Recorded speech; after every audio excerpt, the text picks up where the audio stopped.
Vous êtes à l'écoute de Radio J, il est 6h07, l'heure du décryptage de l'information sur notre antenne. Merci d'être avec nous. Depuis quelques jours, un peu partout dans le monde, de plus en plus de personnes refusent de respecter le couvre-feu et autres confinements en vigueur dans la plupart des pays. Il faut dire que depuis près d'un an, le monde vit au ralenti et que les restrictions imposées sont de plus en plus difficiles à supporter. Conséquence, de violents affrontements se déroulent entre les opposants aux règles imposées par les autorités et la police. Et donc les appels à la désobéissance se multiplient, notamment sur les réseaux sociaux. C'est d'ailleurs l'une des raisons qui pousse pour l'instant le président français Emmanuel Macron à temporiser, à ne pas vouloir reconfiner trop rapidement. Mais désormais, les Français sont pour la première fois depuis le début de la crise sanitaire, majoritairement opposés à un troisième confinement. L'occasion de faire le tour du monde ce matin des pays où les restrictions sanitaires entraînent des manifestations et des violences. Et on commence, Christophe Dard, par Israël. Israël et ses affrontements entre orthodoxes et policiers qui avaient secoué la ville de Bnei Brak dimanche et lundi dernier. Oui, des violences qui se sont déroulées dès dimanche matin. Un policier a tiré en l'air pour disperser la foule. Ça, c'est une image qui restera marquante de cette journée. En début de soirée, des manifestants avaient jeté des pierres en direction d'un autobus avant de le réquisitionner. Les violences se sont poursuivies. Dans la nuit, un autobus avait été incendié. Les émeutiers ont obligé le chauffeur à descendre. Ils l'ont agressé, le blessant légèrement. Il s'est d'ailleurs exprimé à la télévision israélienne en disant qu'il ne reviendrait jamais dans ces quartiers. Et puis l'incendie, du coup, en conséquence, avait endommagé des câbles électriques, le courant a été coupé, des résidents ont été évacués, bref, scène de chaos, et la police a tenté tant bien que mal de disperser la foule avec des grenades assourdissantes. Au total, 14 personnes ont été arrêtées. Et ce qu'il faut dire, c'est que ces émeutes sont survenues après une réunion organisée sur le toit de la mairie de Bnei Brak. Oui, à laquelle avait participé le maire, mais aussi des députés du parti Yahadut HaTorah et puis aussi d'autres responsables à Redim. Pour eux, la police en fait est responsable de ces violences.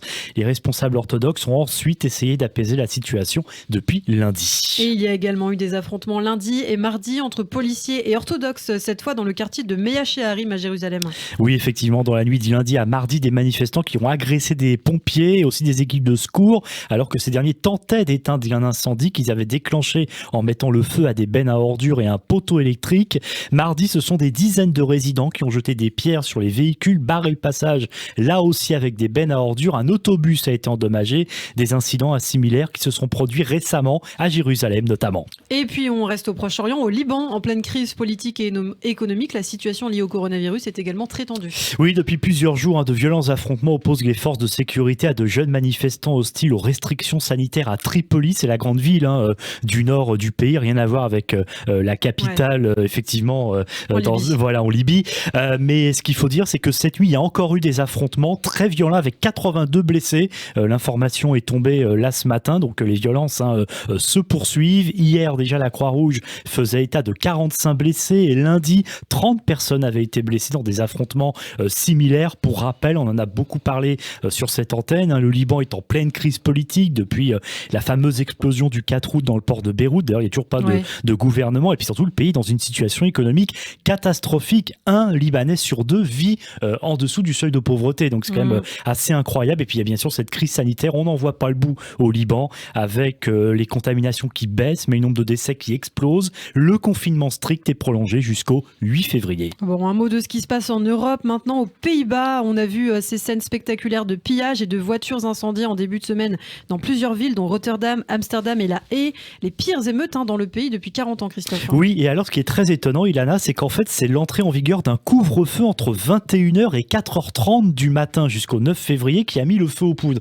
Vous allez me dire que par rapport à ce qu'on vit depuis un an en France, c'est pas grand-chose, mais toujours est-il qu'aux Pays-Bas, c'est la mesure la première du genre depuis la Seconde Guerre mondiale. Donc là, clairement, ce n'est pas passé. 3 nuits consécutives de violence, 10 policiers blessés, 184 arrestations, 400 personnes au total placées en détention provisoire pour leur participation à ces violences. Et les Pays-Bas ne sont pas un cas isolé en Europe. Dans d'autres pays du continent, les restrictions ont du mal à être acceptées. Oui, en Espagne, par exemple, des milliers de manifestants samedi à Madrid contre le couvre-feu fixé à 22h et interdiction de circuler entre les régions. Et puis au Danemark aussi, des manifestants qui sont descendus samedi soir dans les rues pour protester contre la fermeture des bars, des restaurants et des écoles. 3 personnes arrêtées pour avoir brûlé notamment l'effigie de la première ministre au pouvoir. 3 personnes arrêtées, vous nous le dites, mais est-ce qu'il y a finalement un profil type chez ces manifestants ? Eh bien, en Europe, Plus ou moins, c'est-à-dire que c'est pas simple évidemment à déterminer, mais il s'avère que comme lors des manifestations anti-masques en novembre dernier, on trouve quand même en tête des cortèges des mouvements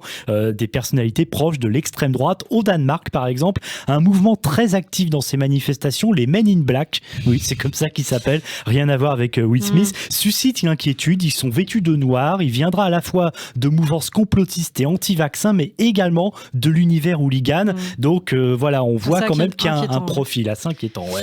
La situation en France, Christophe, alors qu'un troisième confinement n'est sans doute plus qu'une question de jours, les politiques craignent le pire aujourd'hui. Bah oui, parce qu'ils voient effectivement ce qui se passe ailleurs, et au sein de la majorité, on craint le pire. Effectivement, Christophe Castaner, tiens par exemple, le chef des députés de La République En Marche, a dit mardi dans Le Parisien, d'un point de vue politique, on est sur un terrain glissant. Le risque en refermant le pays, c'est la désobéissance civile. Ben voilà, le mot est lâché. Même inquiétude du côté du ministère de l'Intérieur, qui sait la situation à venir difficile et qui s'appuie sur des chiffres très importants, notamment celui, il y en a, des violences intrafamiliales.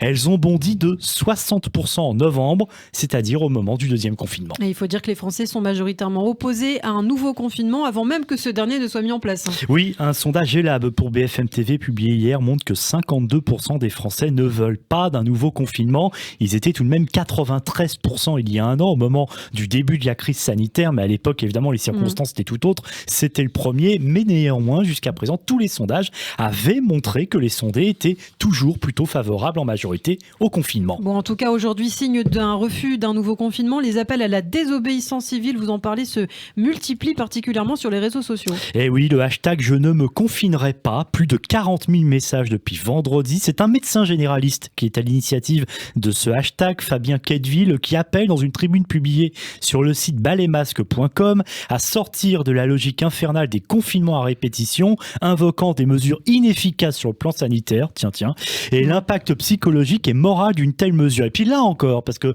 je me réfère à votre question de tout à l'heure, des partis politiques comme les Patriotes de Florian Philippot, vous savez, l'ancien bras droit de Marine Le Pen qui avait fait un score ridicule aux européennes, essaie de tirer profit de cette grogne et organise depuis plusieurs semaines des manifestations contre, je cite, la folie sanitaire. De nouveaux rassemblements sont prévus d'ailleurs samedi dans plusieurs villes de France. Et les plus vindicatifs sont une nouvelle fois les restaurateurs d'ailleurs qui savent se faire entendre depuis le début de la crise. Oui, effectivement, on ne peut pas en dire autant de certains secteurs. Bon nombre d'entre eux qui ont lancé un appel pour ouvrir les restaurants lundi prochain. Les restaurateurs ouverts le 1er février, c'est voilà leur mot d'ordre. Et puis d'autres aussi veulent ouvrir pour le 14 février. Puis je pense qu'il y en a, vous avez suivi sur les réseaux sociaux, peut-être hier, ce restaurateur de Nice qui a quand même ouvert sa table à midi à Nice. 50 personnes en 2 services, sans geste barrière, sans masque. La police est venue verbaliser et le propriétaire de ce restaurant, tout fier d'avoir ouvert, a été placé en garde à vue. Merci Christophe pour toutes ces précisions. On suivra évidemment l'évolution de la situation. Le chef de l'État qui devrait s'exprimer ce week-end ou lundi, on saura donc si on sera reconfiné en France.